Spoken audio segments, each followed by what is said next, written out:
आज हमारे साथ इस वक्त मौजूद हैं वार्ड नंबर 34 की सुरुचि तिर्की, जो एक वार्ड पार्षद की उम्मीदवार हैं और एक वकील भी हैं। और वकालत को छोड़ करके इस यंग एज में इन्होंने जो है कि चुनाव का जो है रास्ता चुना है। तो इनकी जो समस्याएं हैं, ये किन समस्याओं को लेकर के चुनाव में उतरी हैं, आइए हम इनसे बात करते हैं। तो सबसे पहले आप बताइए कि आप एक एडवोकेट हैं और काफ़ी यंग एज में आपने जो है चुनावी मतलब कि युद्ध में जो है कदम रखा है। तो आपकी ये आपका मुख्य कारण क्या है? यहाँ खड़े होने का आज मेरा मुख्य कारण यही है कि मैं आम जनता में खुद को देखती हूँ। मैं इस तरह नहीं देखती हूँ कि मैं राजनीति करना चाहती हूँ या इस क्षेत्र में आगे बढ़ना चाहती हूँ। डेफ़िनेटली इस चीज़ में मैं आगे करना चाहूँगी, लेकिन लोगों के हित में जाना चाहूँगी। यहाँ आज खड़ी इसलिए हूँ क्योंकि समस्याएं देख रही हूँ। आम जनता के तौर पे मैं समस्याएं देख रही हूँ कि बहुत सारी ऐसी समस्याएं हैं जो दूर होनी चाहिए, लेकिन हो नहीं रही है। जब भी हम लोग वहाँ की सड़कों में गुज़र रहे हैं, ऐसा लग रहा है कि हम लोग सड़कों पे नहीं चंद्रमा पे चल रहे हैं। तो बस कुछ ऐसी समस्याएं हैं जिससे डे टू डे लाइफ में हमें बहुत मुसीबतें हो रही हैं। वहाँ का ड्रेनेज सिस्टम बहुत ख़राब है। नालिया से कचरे बाहर निकल जाते हैं, बाहर निकल गए हैं तो वो हटते नहीं हैं। तो ये छोटी छोटी चीज़ें हैं, लेकिन कहीं ना कहीं ये बड़ी मुद्दे बन जाती है जब ये दूर नहीं होती हैं। हर बार जब ये चीज़ें देख रहे होते हैं तो ऐसा लगता है कि आखिर क्यों नहीं हो रही है चीज़ें। तो बस मैं आज यहाँ हूँ, मुझे लगता है कि मुझे ये सारी चीज़ें दूर करनी है। तो आप ये बताइए कि आपको मोटिवेट किसने किया? मुझे मोटिवेट यहाँ की समस्याओं ने किया, क्योंकि इस समस्याओं को हल करने के लिए मुझे ऐसा लग रहा है कि कोई है नहीं। क्योंकि इस समस्याओं को लेकर हम लोग किसके पास जाए? आखिर जो इस पार्षद के रूप में हमारे पास है, उनका कर्तव्य यही है कि वो सारी समस्याओं को दूर करें। सबसे पहले हमारा कहीं ना कहीं जो भी सड़कें हैं, पानी है, बेसिक फैसिलिटी जो है, सड़कें, पानी, ड्रेनेज, स्ट्रीट लाइट होनी चाहिए हमारे पास। ये सारी बेसिक चीज़ें हैं। वो बेसिक चीज़ें भी हमारी पूरी नहीं हो रही है, जो कि बिल्कुल प्राइम ड्यूटीज़ में आते हैं। अगर हम लोग इस कुर्सी पे बैठते हैं तो वो ये हमारी प्राइम ड्यूटीज़ है, ये पूरी नहीं हो रही है। एक समस्या बताइए जो बहुत ही सालों से चल रही है, जो अब तक जो है कि प्रतिदिन आपको देखने को मिल रही है।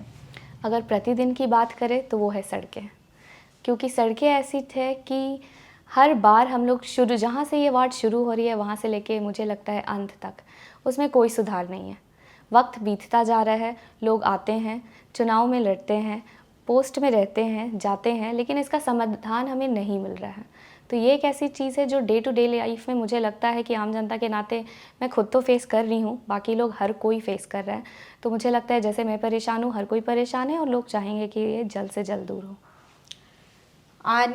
जब चुनावी दौर चल रहा होता है तो कई दावे किए जाते हैं, और जब चुनाव खत्म होता है तो उन दावों पर जो है कि प्रत्याशी खड़े नहीं हो पाते हैं। तो आप ऐसा क्या करेंगी या अभी ऐसा क्या कर रही हैं जनता के लिए, जो जनता आपको चुने?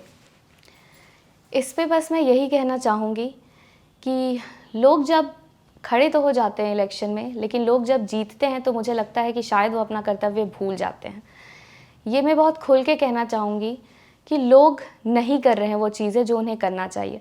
मुझे ऐसा लगता है कि जब भी हम लोग किसी पोस्ट में हैं, किसी भी चीज़ों को करने के लिए हमें लगता है कि हमें ज़ोर देना चाहिए। जो पावर हमें मिला है उसे यूज़ करना चाहिए। पावर यूज़ इस तरीके से करना चाहिए कि वो हमारे लिए, खुद के लिए ना हो, वो जनता के लिए हो। क्योंकि वो पावर हमें जनता के लिए मिली है, हमारे खुद के लिए नहीं। तो मैं बस इतना कहना चाहूँगी इस बात पे कि उन लोगों के लिए मैं खड़ी हूँ आज। तो बस मैं चाहूँगी कि वो लोग मुझे समझें कि मैं उनके लिए हूँ, समस्याएं उनकी दूर करना चाहती हूँ। और अगर जनता आपको मौका देती है तो पहली प्राथमिकता क्या होगी आपकी? पहली प्राथमिकता मैं जैसे बार बार बोल रही हूँ, बहुत बेसिक चीज़ें हैं। सड़कें, पानी।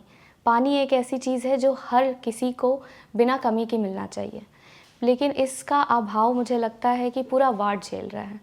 जितने लोग हैं उतनी सप्लाई नहीं है।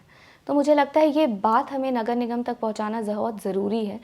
बस जितना आ रहा है उतना में चलना, इस वजह से लोगों को परेशानी हो रही है कि लोग खड़े तो हैं लाइन में, लेकिन मेरा नंबर कब आएगा, हो सकता है मेरा नंबर आते हुए पानी ख़त्म हो जाए, उसमें बहुत मारामारी है। तो बस मैं चाहूँगी कि किसी को भी इस मारामारी में खड़े नहीं रहना पड़े और जितने लोग हैं उस हिसाब से सफिशिएंट सप्लाई होना चाहिए। अब एक और सवाल है कि आप एक महिला हैं, हाँ। और आने वाले दिन में अगर आप जीत जाती हैं तो महिलाओं के विकास के लिए आप ऐसा क्या करेंगी? सबसे पहले तो मैं ये कहना चाहूँगी कि हमारे वार्ड में स्ट्रीट लाइट की भी कमी है।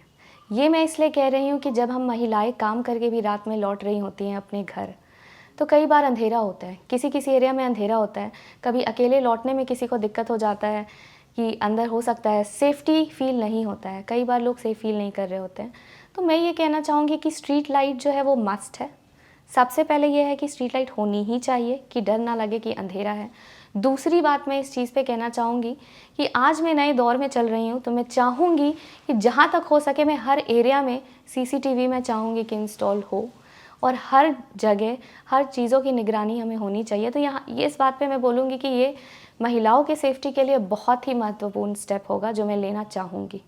और कहीं ना कहीं उन्हें आगे बढ़ाने के लिए मैं यही कहना चाहूँगी उनसे कि मैं आप लोगों के लिए हूँ, खुलकर हूँ, आप जब चाहे मुझसे जो भी समस्या है वो कर सकती हूँ। बात यह है कि मैं खुद महिला हूँ, तो कहीं ना कहीं महिलाओं की समस्या ज़्यादा समझ सकती हूँ, फिर वो छोटी सी ही बात क्यों ना हो। कई बार होता है कि एक महिलाएं आगे बढ़ना चाह रही हैं लेकिन बढ़ नहीं पाती है क्योंकि उन्हें घर से सपोर्ट नहीं मिल रहा है। तो ये कहने के लिए बहुत छोटी सी बात है, लेकिन मैं महिलाएं हूँ, इस चीज़ पे भी मैं उससे प्रोत्साहन दे सकती हूँ और मैं उन्हें इस चीज़ के लिए इंश्योर करूँगी कि मैं हूँ। कोई भी बातें हैं मैं हूँ। अगर महिलाओं की बात करें तो मैं यही कहना चाहूँगी कि डोमेस्टिक वायलेंस की भी बात बहुत है, हमारे एरिया में भी बहुत है, केसेस भी बहुत है, ये मैं कहना चाहूँगी। तो मैं चाहूँगी कि उन्हें इस बात के लिए जागरूक कर सकूँ कि आप लोगों का हक क्या है। बीइंग ए एडवोकेट मैं चाहूँगी कि ये बातें उन्हें भी पता चले, खुल के पता चले कि उनका हक क्या है और इस चीज़ के लिए आप लड़ें। कहीं ना कहीं आप क्या कर सकते हैं, मैं एक महिला हूँ, मैं क्या कर सकती हूँ, मैं तो डिपेंड हूँ, नहीं। आप अपने लिए लड़ सकती हैं, आप अपने लिए आवाज़ उठा सकती हैं।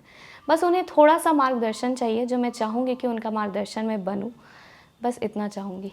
तो कैसे आप मार्गदर्शन करेंगी उनका, क्या क्या रणनीति रहेगी आपकी? अगर मैं बात करूँ महिलाओं के बारे में, तो इस बारे में मैं ये कहना चाहूँगी कि कई बार लोगों को पता नहीं होता है कि उनके लिए क्या राइट्स है, ठीक है, उनका क्या अधिकार है, लॉ हमें क्या प्रोवाइड कर रही है। तो अगर मैं इस फील्ड में हूँ, मैं लॉ जानती हूँ, तो मैं चाहूँगी, मैं लीगल फील्ड में हूँ, तो मैं चाहूँगी कि लीगल अवेयरनेस हो, हम लोग लीगल एड प्रोवाइड करें, हर एरिया में लोगों को पता हो कि उन लोगों का क्या हक है, महिलाओं का हक क्या है, बच्चों का हक क्या है, बड़ों का हक क्या है। मैं चाहूँगी कि महिलाएं मेरी फोकस में रहे, लेकिन इसका मतलब ये नहीं है कि मैं बड़े और बुज़ुर्गों को छोड़ दूँगी, मैं पुरुषों को छोड़ दूँगी, ऐसी बातें बिल्कुल नहीं है। सिर्फ मैं महिलाओं को आगे लेके नहीं जाऊँगी, जो पुरुष पीछे रह जा रहे हैं, जो आगे जाना चाहते हैं, मैं उनके साथ भी वैसे ही खड़ी रहूँगी। तो मैं बस ये कहना चाहूँगी कि उनके लिए मैं चाहूँगी कि लॉ से रिलेटेड जो लीगल फील्ड में उन्हें ज़रूरत है, वो मुझसे खुल के आके वो बात कर सकते हैं। तो मुझे लगता है कहीं ना कहीं जो मेरा यह फील्ड और नॉलेज है वो उन्हें काम आएंगी। तो कहीं ना कहीं कोई बदलाव तो मुझे लगता है कि मैं ला सकती हूँ। सबसे अहम बात, आप अन्य उम्मीदवारों से खुद को अलग कैसे मानती हैं? उनसे अलग मैं खुद को ऐसे मानती हूँ कि लोग आते हैं राजनीति करने, मैं आई हूँ समस्याओं का समाधान करने। सबसे ज़्यादा मैं यही कहूँगी कि आज मैं यहाँ खड़ी हूँ आम जनता के नाते। जब मैंने देखा परेशानी, तो मुझे जो परेशानी हुई मैं उसके लिए खड़ी हूँ। इसलिए नहीं खड़ी हूँ कि लोग मुझे एक नेता के रूप में देखें, इसलिए खड़ी हूँ कि मैं बेटी बहन के रूप में मुझे देखे। अगर किसी को भी लगता है कि कोई दिक्कत है तो हाँ, एज अ बेटी मैं हूँ, बहन चाहिए मैं हूँ, दोस्त चाहिए मैं हूँ। ये नहीं सोचना है कि हमारी बातें कौन सुनेगा, हम हैं, सुनेंगे। बस वही है कि वो चेहरा बनना चाहती हूँ कि लोगों को इस बात का झिझक ना हो कि मैं कैसे जाऊँ। आप आइए, मैं ये इंश्योर करूँगी कि चीज़ें हो, आप आराम से मुझसे बातें कर सकती हैं। कहीं ना कहीं लोग शायद थोड़ा मुझे मौका दे तो शायद जान सकेंगे कि इन चीज़ों पे मैं काम करूँगी। बस मैं इतना ही चाहूँगी कि मुझे ये मौका मिल जाए। अंत में आप जनता से क्या अपील करती हैं कि आने वाले दिन में वो कैसे सपोर्ट कर सकते हैं आपको, वो ज़रा बता दीजिए। मैं बस इतना कहना चाहूँगी कि इस बात को समझिए, मैं नया चेहरा हूँ। तो नया चेहरा मैं इसलिए कह रही हूँ कि अभी तक मैं राजनीति में एक कदम भी नहीं बढ़ाई हूँ। हाँ, ज़रूर मैं चाहती थी कि चीज़ें बेहतर हो, ज़रूरत पड़े तो खड़े रहूँगी, लेकिन राजनीति में राजनीति की तरह नहीं आई। तो बस मैं ये कहना चाहूँगी, जब एक कदम मैंने बढ़ाया है तो आप एक कदम बढ़ा दीजिए। आप लोगों के लिए बढ़ाई हूँ तो एक कदम आप बढ़ाइए। यहाँ पे मैं खड़ी हूँ आप लोगों की समस्याएं दूर तक ले जाने के लिए। जो समस्याएं हैं मैं पहुँचाऊँगी, बस साथ आपका चाहिए कि आप इस बात को समझिए कि आपके लिए हूँ। तो आप जिस तरह मैं आप लोगों के लिए खड़ी हूँ, आप मेरे लिए खड़ी हो, और बस मुझे आप सबका सपोर्ट मिले।